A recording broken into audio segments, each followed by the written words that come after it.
صبر ایوب کسے کہتے ہیں؟ حضرت ایوب علیہ السلام کا صبر کسے کہتے ہیں؟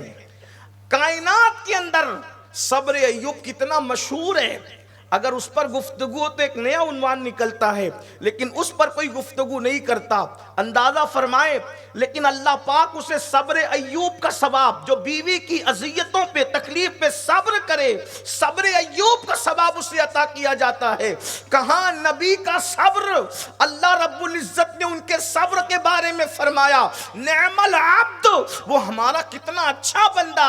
اللہ اکبر، جتنی تکلیف آئی، جتنی مصیبت آئی، جتنی بلائیں آئی، حضرت ایوب نے کبھی شکوہ تک نہیں کیا، شکایت تک نہیں کیا۔ صبر ایوب کیا ہے؟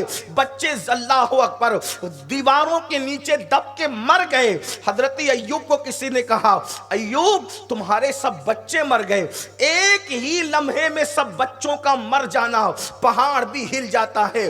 اپنے اوپر آئی ہوئی مصیبت کو انسان برداشت کر لیتا ہے، لیکن بچوں کے پیر میں کانٹا چبھے انسان برداشت نہیں کر پاتا۔ اگر بچہ تیزی سے بائک لے کر کے بھاگ جائے تو جب تک وہ گھر لوٹ نہیں جاتا، اچھے سے اچھے انسان کا دل میں دل نہیں رہتا۔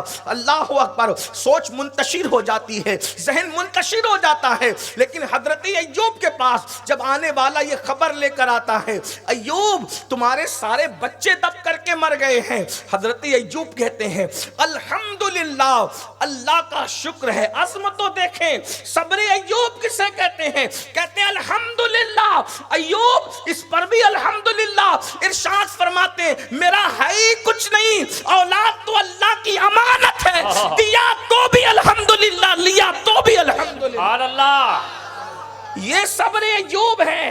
اس صبر ایوب کا تصور کون کر سکتا ہے؟ فی الحال پھر اس کے بعد مویشی مر گئے، گھر اجڑ گیا، سب کچھ ختم ہو گیا، حتیٰ کہ جسم میں آبلے پڑ گئے، جسم میں آبلے پڑ گئے، پورے جسم میں اللہ رب العزت نے بیماری ڈالی۔ اچھے سے اچھے دوست بھی ساتھ چھوڑ گئے۔ حضرت ایوب غار میں تشریف لے گئے، اور جب غار میں گئے تو نہ کھانا نہ پانی، کوئی چیز نہیں۔ حضرت ایوب نے اس طرح سے زندگی گزاری۔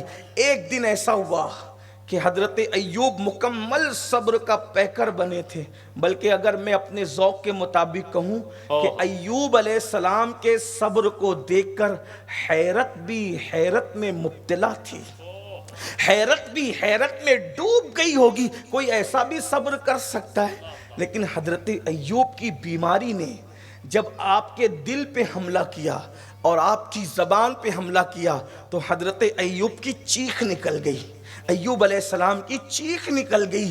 حضرت ایوب تھے بڑے خوبصورت، بہت مالدار تھے، اولاد بھی بہت تھی، تو حضرت ایوب کی چیخ نکلی تو اللہ نے فرمایا میرے ایوب کیا میری شکایت کر رہے ہو؟ صبر ایوب دیکھ، میرے ایوب کیا میری شکایت کر رہے ہو؟ عرض کرتے نہیں مولا، تیری شکایت نہیں کر رہا ہوں، بلکہ یہ بیماری نے پورے جسم پہ حملہ کیا، میں نے تو صبر ہی کیا۔ تو کہا پھر اب یہ بیماری زبان پر آ رہی ہے، بیماری دل پہ چڑھ رہی ہے، تو چیخ نکل رہی۔ کہا کیوں چیخ نکلتی؟ جب پورا جسم قربان کیا تو زبان اور دل کیوں بچانا چاہتے ہو؟ عرض کرتے مولا وہ بھی اپنے لیے نہیں، وہ بھی تو تیرے لیے، اس لیے کہ زبان سلامت رہے گی تو زبان سے تیرا ذکر کروں گا، اور دل سلامت رہے گا تو دل میں تیری یاد باقی رہے گی۔ سب کچھ قربان کرنا ہے لیکن دل اور زبان کی حفاظت چاہتا ہوں۔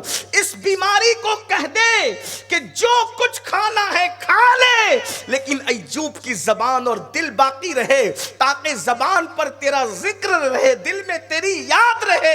اللہ کو یہ ادا اتنی پسند آئی، ارشاد ہوتا ہے ایوب پھر اپنا پیر زمین پر مارو، اور پیر زمین پر مارا تو پانی کا چشمہ جاری ہو گیا، اس میں غسل کیا، تو غسل کرنے کے بعد اللہ رب العزت نے اسے اسی غسل سے آپ کو شفا عطا فرمائی اور پھر پہلے سے زیادہ حسن دیا، پہلے سے زیادہ جمال عطا کیا، اور جو بچے دب کر مر چکے تھے ایک لمحے کے اندر اللہ نے پھر وہی بچے لوٹا دیے، مویشی لوٹا دیے اور بچے بھی مل گئے۔ اللہ پاک فرماتا ہے وہ بچے تو دیے ہی دیے، پھر بعد میں جب اللہ اکبر ایوب گھر لوٹے ہیں تو اس میں اللہ نے اور مزید بچے آپ کو عطا فرمائے، اور پھر فرمایا نعم العبد، وہ میرا کتنا اچھا بندہ ہے جسے ایوب کہتے ہیں، اور حضرت ایوب علیہ السلام کے صبر کی تعریف کی گئی۔ اللہ اکبر، کہاں وہ برسوں کا صبر، کہاں وہ مصیبتوں پر صبر،